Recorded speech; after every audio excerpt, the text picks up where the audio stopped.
Hello बच्चों, welcome back my YouTube channel. और मैं आज आपको पढ़ाने वाला हूँ कोऑर्डिनेटिक ज्योमेट्री, जिसे हम बोलते हैं निर्देशांक ज्यामिति। हम निर्देशांक ज्यामिति का क्वेश्चन नंबर हम इसमें 8, 9 और 10 इसी वीडियो में कंप्लीट करेंगे। तो आपकी स्क्रीन पे आ चुका होगा क्वेश्चन नंबर 8। मैं इसको रीड करता हूँ। If A and B are -2, -2 and 2, -4 respectively, find the coordinate of P such that AB equal 3/7 AB and line P line on the line segment of AB। तो आपको यहाँ पे दिया हुआ है, ठीक है ना। मैं हिंदी में पढ़ता हूँ, हिंदी मीडियम वाले बुक का यूज कीजिए। तो बुक से पढ़ता हूँ मैं। यहाँ पे दिया हुआ है, यदि A और B क्रमशः -2, -3 निर्देशांक है और 2 और 4 हो, तो बिंदु P के निर्देशांक ज्ञात कीजिए ताकि AB 3/7 और AB हो और P रेखाखंड AB पर स्थित हो। तो यहाँ पे A से और A से B, तो आपको P के जो कोऑर्डिनेट फाइंड करने हैं। यहाँ पे आपको यहाँ पे दिया हुआ है क्वेश्चन में, एक्चुअली में यहाँ पे A की जो पॉइंट के निर्देशांक थे A से B, ये A से A। अब A के जो निर्देशांक दे रखे -2, क्या दे रखा है? -2 और B के जो कोऑर्डिनेट दे रखे 2, -4, 2, -4 ये दे रखा है। अब इसके जो कोऑर्डिनेट दे रखे बीच के P, ये दे रखा है आपको x, y। अब यहां से आपको दिया हुआ है क्वेश्चन में, एक्चुअली में यहां पे क्वेश्चन में गिवन है AB बराबर का है अपने पास 3/7 ऑफ AB, 3/7 ऑफ AB, ठीक है। तो यहां से देख के चलो, इसमें आप AB क्या है?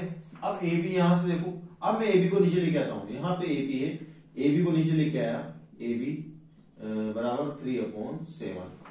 अब ध्यान से देखिए, अब आप यहां से AB की जो वैल्यू होगी 3 होगी। AB की जो वैल्यू है, मतलब इसका जो यहां से यहां की डिस्टेंस है वो कितनी है? 3 है। ये चलो ये मान लो।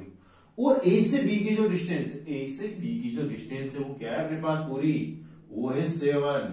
तो ध्यान से देखिए, अब आप ध्यान से आपको यहां से गौर करना है। A से B की डिस्टेंस क्या है? A से B की डिस्टेंस 7 थी और A से B की डिस्टेंस 3 थी। यहाँ पे पता लग रहा है ना। अब आपको P से B की डिस्टेंस फाइंड करनी है। तो 7 में से 3 घटा दो, इसकी आ जाएगी। तो इसकी होगी क्या? देखो, इसकी होगी 4, ठीक है ना। गणन आता हो तो मजे नहीं तो फिर कुछ भी नहीं। इधर देखो ध्यान से, मैंने ये निशान बता दी, ये वाली वैल्यू इसके सामने वाली। तो यहां से A से P अनुपात और P से B अनुपात, इसकी वैल्यू कितनी है? 3 अनुपात, इसकी वैल्यू कितनी है? 4। अब यहां पे इनको अनुपात में क्या दे देते हैं? M1 बोल दिया मैंने 3 है और M2 क्या है? 4 है। अब यहां पे इंटरसेक्शन वाला फॉर्मूला यूज करेंगे और P के जो कोऑर्डिनेट है हम फाइंड करेंगे। तो यहां से इंटरसेक्शन वाला फॉर्मूला होता है x बराबर का यहां पे होता है M1 x2 plus M2 x1 upon M1 plus M2। y का कोऑर्डिनेट फाइंड करने के लिए इसका ये होता है M1 y2 plus M2 y1 upon M1 plus M2, ये वाला होता है। तो इसमें कोऑर्डिनेट है, हम इसमें कोऑर्डिनेट पुट करता हूं x की वैल्यू फाइंड करने के लिए। M1 की जो वैल्यू क्या थी? 3 थी, इंटू x2 की वैल्यू क्या है अपने पास? यहां से x2 की वैल्यू है, तो यहां से देखो x1 की वैल्यू होगी, x2 की वैल्यू x1 मिलेगी और y1 x2 y2। तो x2 की वैल्यू क्या होगी? 2 होगी, प्लस M2 की वैल्यू क्या है? 4 है, इंटू x1 की वैल्यू क्या है? x1 की वैल्यू ये माइनस करो upon M1 plus M2, 3 plus 4 आ गया। उसके बाद y की वैल्यू फाइंड करने के लिए M1 की वैल्यू क्या है? 3 है और y2 की वैल्यू क्या है आपके पास? y2 की वैल्यू है मेरे पास 4 माइनस का प्लस का है M2 की वैल्यू क्या है? M2 की वैल्यू क्या है मेरे पास? 4 है और y1 की वैल्यू क्या है? y1 की वैल्यू ये रही माइनस का 2 अपॉन का M1 M2 कितना है? यहां से ध्यान से देखिए, M1 M2 है अपने पास 3 और 4, 3 प्लस 4। तो थोड़ा मैं यहां पे करता हूं, यहां पे नहीं मारा। तो यहां से देखिए x की वैल्यू फाइंड करेंगे, 3 into 2 क्या हो जाएगा? तो x की वैल्यू फाइंड करेंगे 3 into 2 6 प्लस, अब देखिए यहां से ध्यान से जरा, इधर 4 इंटू 2 हो जाएगा अपने पास, इतना हो जाएगा माइनस का 8, माइनस का 8 बाई 3 और 4 कितना होता है 7 होता है अपने पास। ये हो गया अपने पास 7 और y की जो वैल्यू चल रही है, तो ध्यान से देखिए यहाँ 4 इंटू 3 तो माइनस के 12 और यहां से माइनस का 4 इंटू 2 8 अपॉन नीचे क्या है 7 है। अब यहां तक निकाली वैल्यू, इसके बाद इसमें सोल्व करते हैं तो x की वैल्यू आएगी अपने पास, इसमें माइनस होगा माइनस के 2 अपॉन 7 और y की वैल्यू सोल्व करेंगे तो देखो माइनस माइनस प्लस, तो यहाँ पे 20 हो जाएगा माइनस का, ठीक है। और यहां से जो x की वैल्यू आई है 2 अपॉन 7 और y की जो वैल्यू आई है माइनस का 20 अपॉन 7, जो यहाँ पे आपका कौन सा पॉइंट है P बिंदु है ना, P के जो निर्देशांक x, y, ठीक है। तो P के निर्देशांक आया मेरे पास अब माइनस का 2 अपॉन 7 और माइनस का 20 अपॉन 7, तो लास्ट आंसर ये आ चुका है, ठीक है ना। तो आते हैं अब नेक्स्ट क्वेश्चन में, ठीक है ना। तो आप इसका स्क्रीनशॉट ले लीजिए या इसको लिख लीजिए, अगर आपको समझ में नहीं आया तो वीडियो को रिपीट कीजिए और वापस देखिए, ठीक है। आते हैं नेक्स्ट क्वेश्चन पे, तो आते हैं क्वेश्चन नंबर 9 पे, आपकी स्क्रीन पे आ चुका होगा, मैं इसको रीड करता हूँ। Find the coordinate of the point which the divide the line segment joining, एक पॉइंट रखा है 2 और -2 और 2 and B 2 8 into the 4 equal part. इसको 4 इक्वल पार्ट में आपको डिवाइड करना है, तो हिंदी मीडियम वाले बुक का यूज कीजिए, तो पढ़ता हूँ हिंदी मीडियम में। तो यहाँ पे दिया हुआ है कि बिंदु ए -2 2 और बी 2 8 को जोड़ने वाले रेखाखंड ए बी को 4 बराबर भागों में विभाजित करने वाले बिंदु के निर्देशांक ज्ञात कीजिए। तो यहाँ पे 4 बराबर भागों में जो डिवाइड कर रहा है उसके भागों को आपको फाइंड करना है। तो यहाँ से मैं करता हूँ तुम्हारा सोल्व, तो ध्यान से सीखना। तो आपको 2 पॉइंट दे रखे हैं, ध्यान से सीखो। तो यहां से मान लो एक पॉइंट ये ए, जिसके जो कोऑर्डिनेट दिए हुए हैं यहाँ पे, वो कोऑर्डिनेट क्या दिए हुए हैं यहाँ पे, ये दिए हुए हैं -2, 2 दिया हुआ है, और ये मान के चलो बी है, ये वाला बी पॉइंट, इसके जो कोऑर्डिनेट दिए हुए हैं वो दिया हुआ है 2, 8, ये भी कोऑर्डिनेट दिए हुए हैं। और यहां से मैं यहां से लाइन खींच देता हूं, इसमें ये ए पॉइंट, ये बी पॉइंट। अब इस जो लाइन है, इस लाइन को मेरे को 4 इक्वल पार्ट में 4 भागों में डिवाइड करना है। यहाँ पे बोला गया है क्वेश्चन में साफ कि 4 भागों में इक्वल पार्ट में डिवाइड कीजिए। तो 4 भागों में डिवाइड करेंगे यहां से, तो ध्यान से देखना। तो 4 भागों में डिवाइड करने के लिए क्या करेंगे, यहाँ पे एक पॉइंट दे दो, यहाँ पे दूसरा, यहाँ पे तीसरा, इसको बोल दो x, इसको बोल दो y, इसको बोल दो z। तो देखो 4 भागों में डिवाइड हो गए, एक ये पार्ट, 2 3 4, तो 4 भागों में डिवाइड कर दे। अब 4 भागों में डिवाइड हो गए तो यहाँ x की जो कोऑर्डिनेट आएंगे, y के जो कोऑर्डिनेट आएंगे और z के जो कोऑर्डिनेट आएंगे, उनको आपको फाइंड करना है यहाँ। अब यहाँ से मान के चलो आपने यहाँ से यहाँ तक की जो डिस्टेंस क्या मानी, यहाँ से a से x की, ठीक है ना। मैं x पॉइंट की जो निर्देशांक ढूंढूंगा, x पॉइंट की जो निर्देशांक ढूंढूंगा x से, तो यहाँ पे आएगा 1:, यहाँ से यहाँ तक, ठीक है। फिर x के ढूंढूंगा ना, तो a से b तक, यहां से b तक, तो यहां से 1 2 3 पार्ट में डिवाइड हो गया यहां से, ठीक है। तो 1:3 बन जाएगा पहला रेशियो, ठीक है ना। उसके बाद y कोऑर्डिनेट फाइंड करूंगा, तो ध्यान से देखना 1 2, तो यहां से 2 यहां तक, और यहां से भी इधर 2 पार्ट हो रहे हैं, तो 2:2, ठीक है। वैसा ही हम z कोऑर्डिनेट फाइंड करेंगे।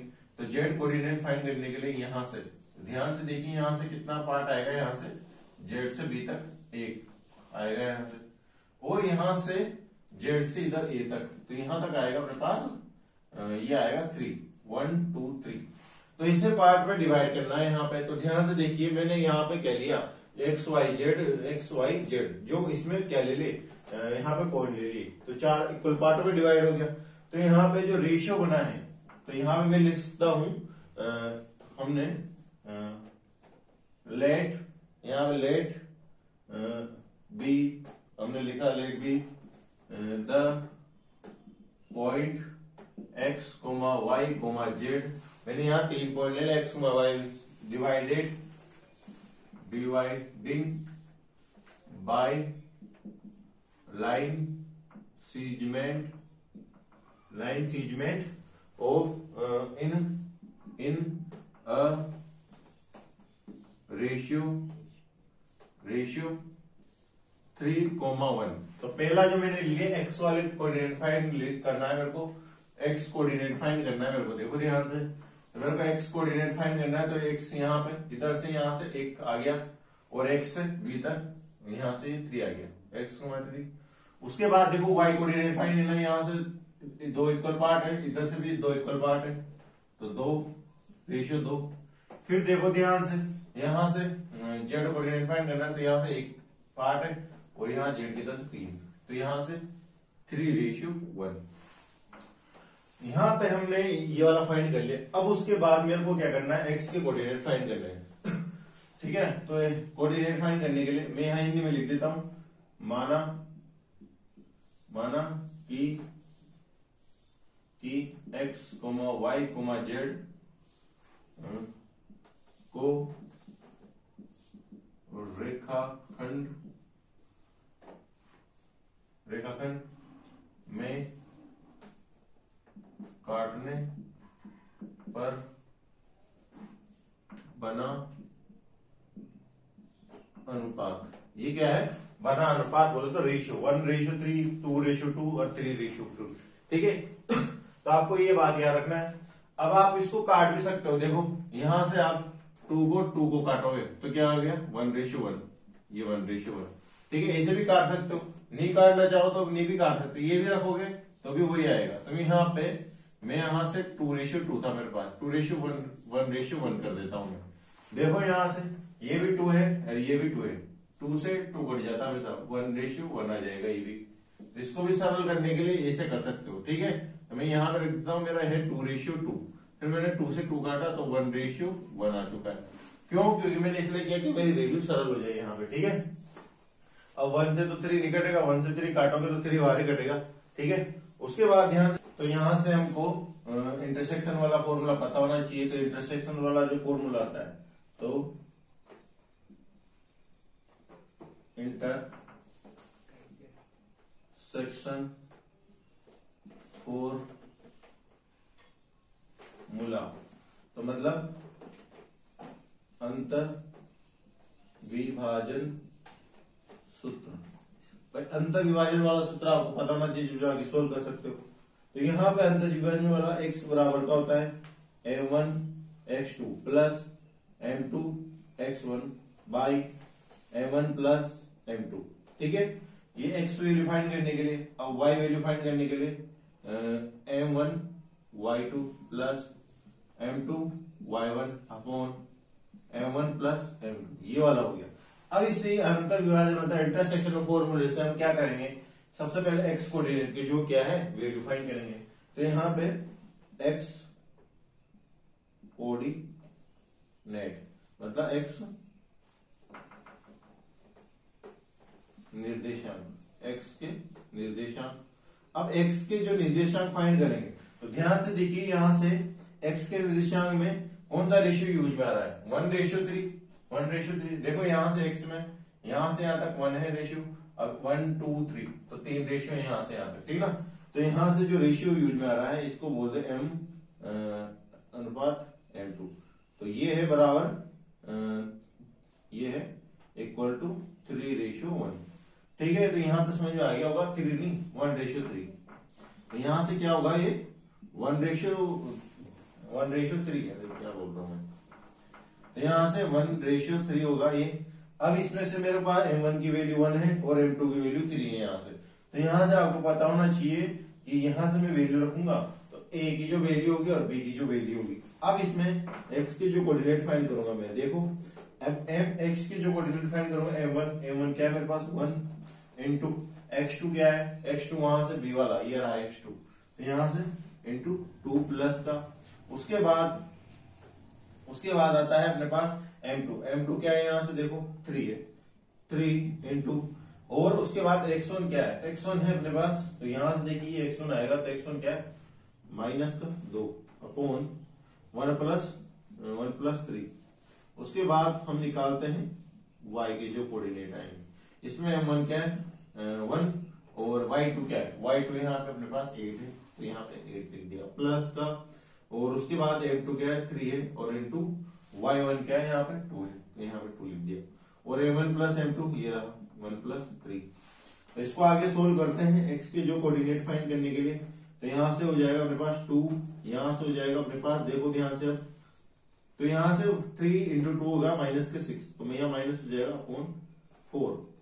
तो यहां तक आ गया, ये वाला किया, और y बराबर का यहाँ 8 हो जाएगा और यहाँ पे 6 हो जाएगा अपॉन 4 हो गया। तो यहाँ पे नहीं माना तो मैं यहाँ करता हूँ। तो ध्यान से 6 में से 2 जाएगा तो माइनस का 4/4 अपॉन x की वैल्यू, तो इसको काटेंगे तो x -1। ठीक है, तो यहाँ पे ये वाली वैल्यू आएगी। तो यहाँ से मैंने काटा इसको, -1 वैल्यू आ चुकी और y की जो वैल्यू आएगी, तो देखो यहाँ से 8 और 6 कितने होते हैं, 14 होते हैं।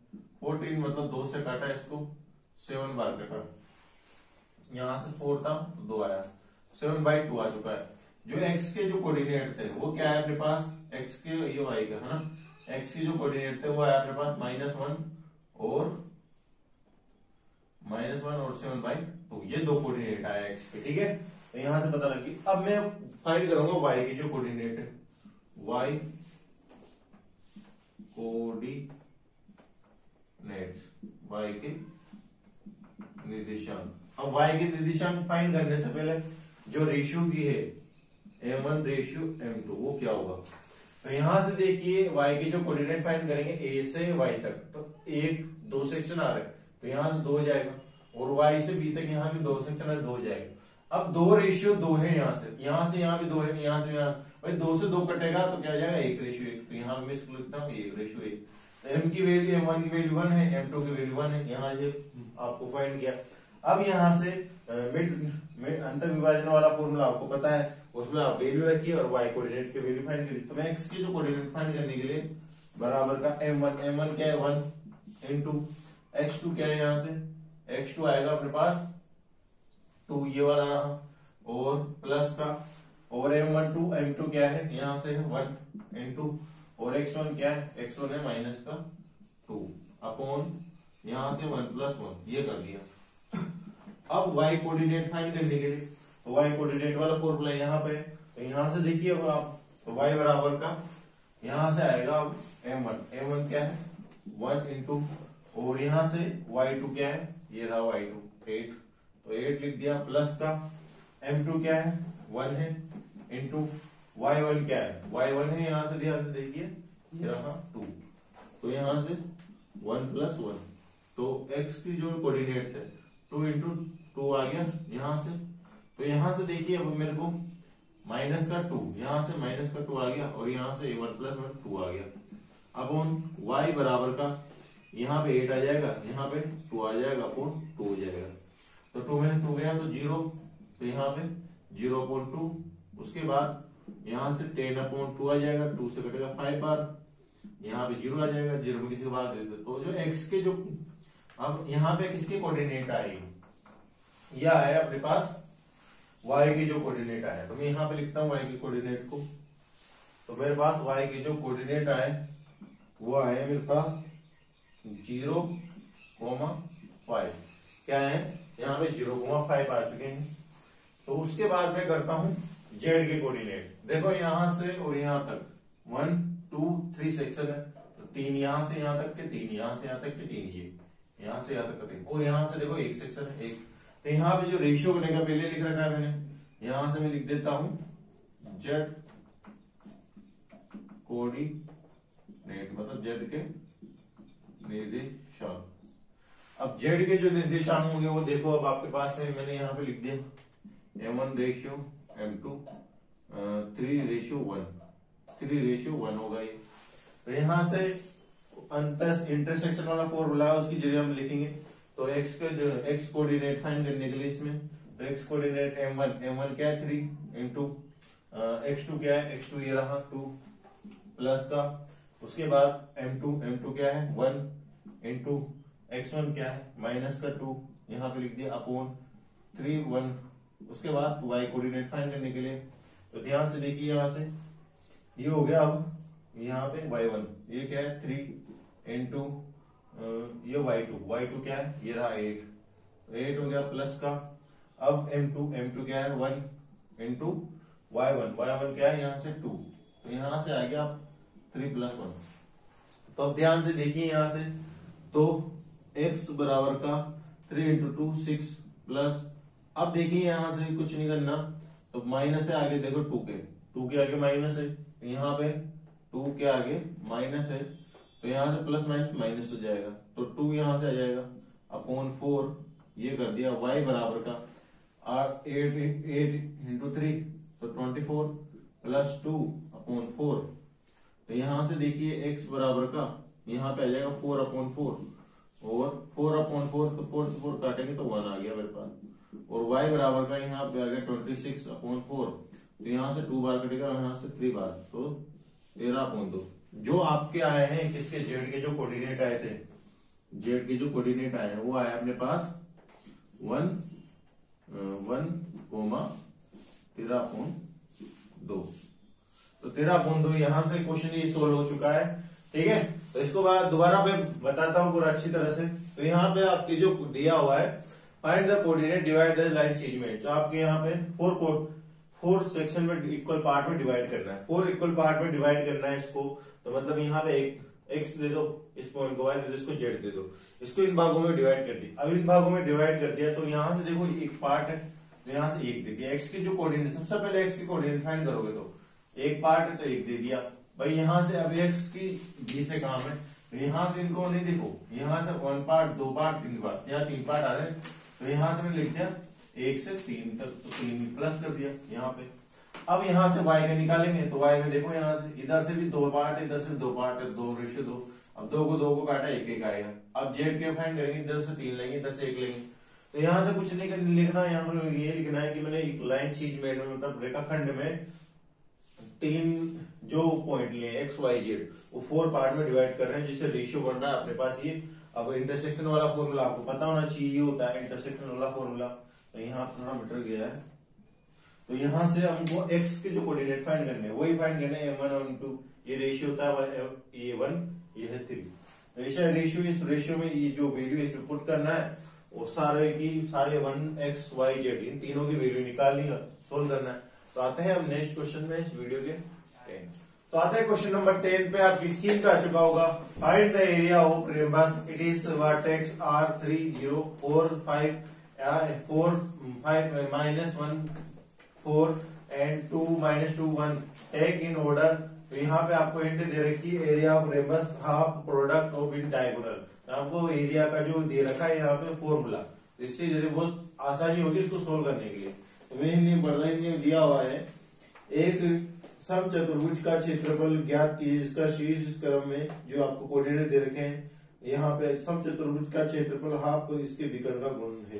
तो यहाँ पे आपको संकेत दे रखा है, क्या दे रखा है, तो आपको यहाँ पे मान के चलो 10 क्वेश्चन में दिया हुआ है आपको समचतुर्भुज, जिसे बोलते हैं हम यहाँ पे रेम्बस। ये कैसा होता है, ये होता है, पहले ये पता होना चाहिए आपको, ये ऐसा होता है,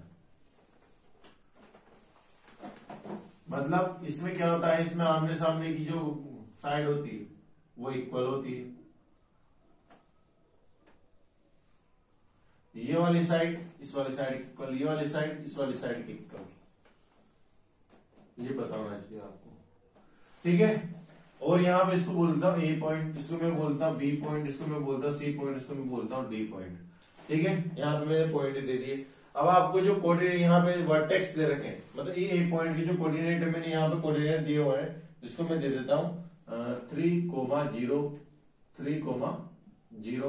अब बी कोऑर्डिनेट है उसके 4,5, और सी कोऑर्डिनेट के जो है अपने पास, सी के कोऑर्डिनेट दे रखे हैं -1 4, और जो डी के कोऑर्डिनेट आएंगे अपने पास वो लिखता हूं मैं, रुको एक मिनट, जो डी के जो कोऑर्डिनेट आएंगे वो आएंगे अपने पास -2 and -1। तो ये कोऑर्डिनेट आ चुके हैं सारे अपने पास। यहाँ पे आपको दे रखा है हिंट, यहाँ पे हिंट क्या दे रखा है, एरिया ऑफ रेम्बस, तो क्या, रुको एक मिनट, तो रेम्बस, तो यहां से मतलब समचतुर्भुज का क्षेत्रफल, तो ये दे रखा है हाफ, यहां पे होता है ये हाफ 1/2 मतलब, और ये होता है product of diagonal, product of diagonal, ठीक है। तो हिंदी में मैं लिखता हूं इसमें, हिंदी में क्या होता है ये, हिंदी में होता है विकर्ण का गुणनफल। तो विकर्ण का गुणनफल मतलब ये आपका पास एसी जो डायगोनल मतलब विकर्ण दे रखा, और इन दोनों का क्या करना है आपको, यहां से डिवाइड करना है, ठीक है ना। तो इसकी जो वैल्यू आएगी एसीसी की वैल्यू, अब यहां से ये डायगोनल है तो यहां से लिखता हूं डायगोनल मतलब विकर्ण एसी कोमा बीडी, इन दोनों की डिस्टेंस आपको फाइंड करनी है पहले तो। अब डिस्टेंस वाला फॉर्मूला यूज करना है, तो फर्स्ट जो प्रश्नावली थी उसमें मैंने डिस्टेंस वाला फॉर्मूला बता दिया, तो डिस्टेंस फॉर्मूला लिख देता हूं मैं सबसे पहले आपके लिए। तो डिस्टेंस फॉर्मूला जिसे बोलते हैं दूरी सूत्र, तो ये होता है अपने पास, यहां से डी बोले तो डिस्टेंस, ये होता है रूट का x2 x1 का स्क्वायर प्लस y2 y1 का स्क्वायर, यहां पे ये वाला फॉर्मूला आता है। अब हम ए से सी की दूरी फाइंड करेंगे, तो हम यहाँ इसको x1 इसको y1 इसको x2 इसको y2 मान लेंगे, ठीक है ना।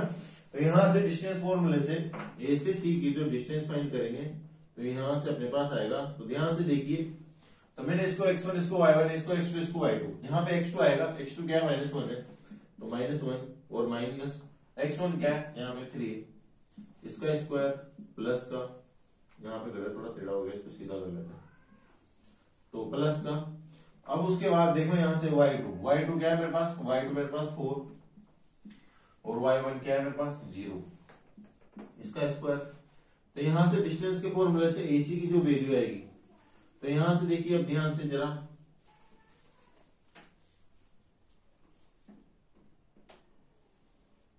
तो माइनस माइनस प्लस, माइनस का 4 का स्क्वायर प्लस यहां से 4 का स्क्वायर, तो यहां सोल्व हो गया, 4 का स्क्वायर कितना होता है 16 इंटू यहां पे होता है 16, तो यहां पे नहीं आएगा, थोड़ा मैं यहां पे करता हूं, तो यहां से 16 इंटू 16, ठीक है ना, तो 16 इंटू 16 मतलब 16 का स्क्वायर प्लस ही ना कि इंटू, ठीक है। तो 16 इंटू 16 ये हो जाएगा यहाँ पे AC बराबर का रूट 32, 16 प्लस 16 को 32 हो गया। अब इसको मैं लिखता हूं AC बराबर का, यहां पे लिख सकता हूं इसको ऐसे लिख ले सकते हैं, मैंने ऐसे लिख दिया, एक काम करो इसको 32 लिख देता हूं मैं। अब उसके बाद मेरे पास 32 आ गया इसका, तो यहाँ पे AC का, अब मेरे पास मैं निकालूंगा BD का, मैं BD का निकालूंगा, तो BD ये रूट होता है, रूट ये डिस्टेंस फॉर्मूला अप्लाई करेंगे, x2 minus x1 y2 minus y1, तो यहाँ पे x2 क्या होगा, तो यहाँ पे x2 होगा, ये देखो x1 y1 x2 y2, तो x2 क्या होगा ये -2 और x1 क्या होगा 4, इसका स्क्वायर प्लस फिर क्या होगा यहां से y2 क्या है -1 और y1 क्या है 5 है, इसका स्क्वायर यहाँ पे।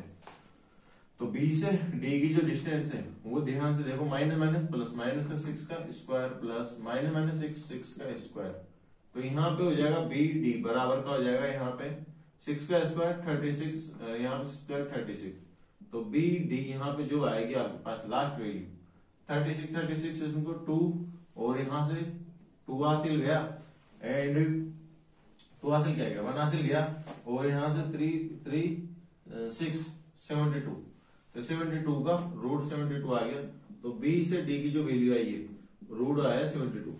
अब यहां से एरिया ऑफ रेम्बस, तो ठीक है ना, तो एरिया ऑफ रेम्बस किसका लगा रहे हैं इस वाले का, तो यहां से सोल्व करेंगे, तो ध्यान से देखिए एरिया है ना, तो एरिया निकालेंगे रेम्बस का, यहां से मैं लिखता हूं एरिया का था half product of diagonal, product मतलब यहां से निकालेंगे हम ए से सी जो प्रोडक्ट है इनटू B से D, तो इसका एरिया ऑफ रेम्बस आ जाएगा अपने पास। तो ये रहा हाफ, तो हाफ ये लिख दिया। और प्रोडक्ट ऑफ डायगोनल ऑफ विकर्ण, तो यहाँ से AC जो प्रोडक्ट है ये भी BD।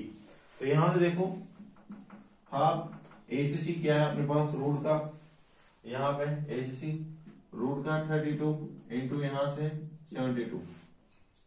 अब देखिए यहाँ से हाफ इंटू √3। अब यहाँ से देखिए भाई रूट में है वैल्यू, यहाँ पे रूट में है, तो रूट में है वैल्यू, तो इसको मैं ऐसे लिख सकता हूँ। यहां से मैं इसको देखो 32 को मैं यहाँ पे लिख सकता हूँ 16 इंटू 2। अब मैं इसको लिख सकता हूँ यहाँ पे, इसको मैं लिखता हूँ 32 है मेरे पास, तो इसको मैं करूंगा 16 इंटू 2, तो क्या होगा मेरे पास 32 ही आएगा। तो यहां से 16 किसके स्क्वायर था 4 का, तो 4 बाहर आ जाएगा, 4√2 बाहर यहाँ पे हो गया। अब यहाँ पे 32, अब 32 यहाँ पे है अपने पास 72 को मैं लिख सकता हूँ 2 इंटू 36। अब 36 इसका स्क्वायर होता है 6 का, तो 6√2 बाहर आ गया। तो ऐसा मैं कर सकता हूँ, इसमें देखिए इसमें ऐसा कर दिया, इसमें ऐसा कर दिया, तो इन दोनों की जगह में ये लिखता हूँ, यहाँ पे इसको लिखता हूँ 4√2। कैलकुलेशन को सिंपल बनाने के लिए मैंने किया है ऐसा, ठीक है ना। आप ऐसा मत कर देना, ऐसा तो आपको फिर इंटू करना पड़ेगा, ज्यादा सोचना पड़ेगा। मैंने 6√2 वैसे करता तो वैसे भी सही आंसर आता है, ऐसे कर रहा हूँ ऐसे भी सही आंसर आएगा। तो यहाँ पे देखो 4 इंटू 6, तो यहाँ पे 24 आ गया, और √2 क्या होगा 2 हो गया। यहाँ पे इसको इससे काटा तो 12 आ गया, तो यहाँ से आ गया 24। जो एरिया आ रहा है अपने पास इसका, तो एरिया क्या आ रहा है अपने पास 24 आएगा। तो यही अपना फाइनल आंसर हो गया। तो वीडियो यही समाप्त होती है, आते हैं हम नेक्स्ट वीडियो में और नेक्स्ट